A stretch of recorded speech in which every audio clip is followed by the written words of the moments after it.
Hello, my name is John, and today we'll be reading Madness in the Western Mind by Erickson on Townhall, posted April 27th, 2018. Erickson is the editor-in-chief of redstate.com. By the time you read this, Alfie Evans may be dead.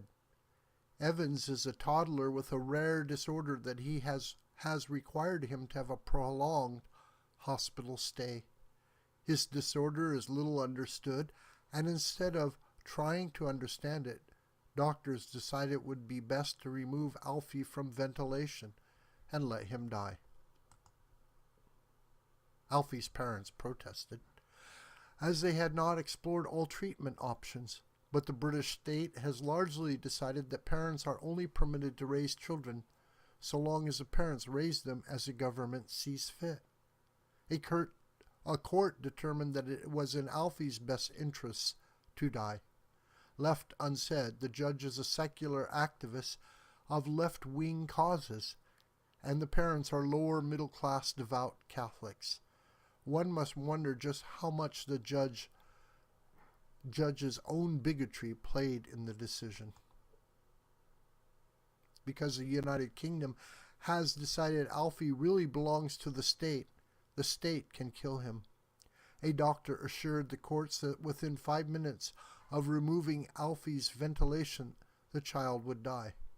72 hours later, Alfie still fought for his life. Naturally, the court stepped in and ordered him starved to death. To let Alfie survive would be to admit the British social health care system had failed. Alfie must die, for the good of the bureaucratic conscience. Alfie and his parents must know their place. The Vatican and the Italian government stepped in. They offered to ferry Alfie off to Italy for treatment at their expense, but still the British government determined Alfie should die. It would be a damning indictment of Britain if Italians saved a child the British couldn't. So Alfie must die. But not only must Alfie die, the British police threatened to arrest anyone who made a stink about it on social media. This is what happens when a society replaces God with government. Parents must understand that they only raise children by virtue of the government letting them. This wickedness will come here. Already in California, the state is hell-bent on forcing children into the latest religious craze, transgenderism. Local school districts have determined that though parents may opt their children out of sex education classes, parents are not allowed to opt their children out of indoctrination classes on homosexuality and transgenderism. Now the California legislature is going after homeschool families because families are pulling their children out of California's failing schools. The state is considering legislation that would set curriculum standards for homeschoolers so no child can escape sexual indoctrination. One need only go back to 2012 to be reminded the Democrats opened their national political convention by booing the inclusion of God in their party platform, then declaring the state is the only thing we all belong to.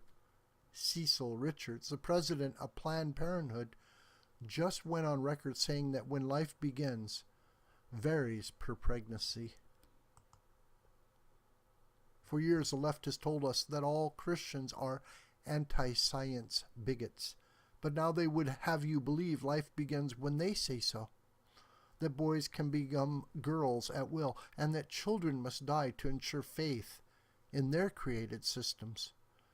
Creation now thinks it is the creator and must crowd out all thought of the actual creator and all discussions of the rules of science that run contrary to their beliefs. None of this is really new.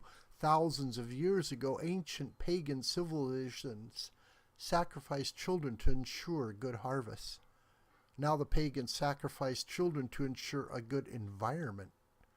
Thousands of years ago, the pagans believed children could and should be sacrificed to ensure the well-being and integrity of the state. Alfie Evans will be sacrificed by England's pagan government for the very same reason. A madness is burning through Western civilization. The secular philosophy of the day contradicts itself while indicting dissidents. We must all guard our children from it, that they might rebuild civilization after the secularists have done their best to destroy it.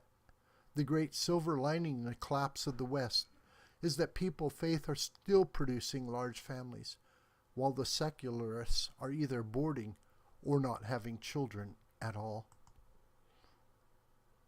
This video is a production of the School of the White Crane.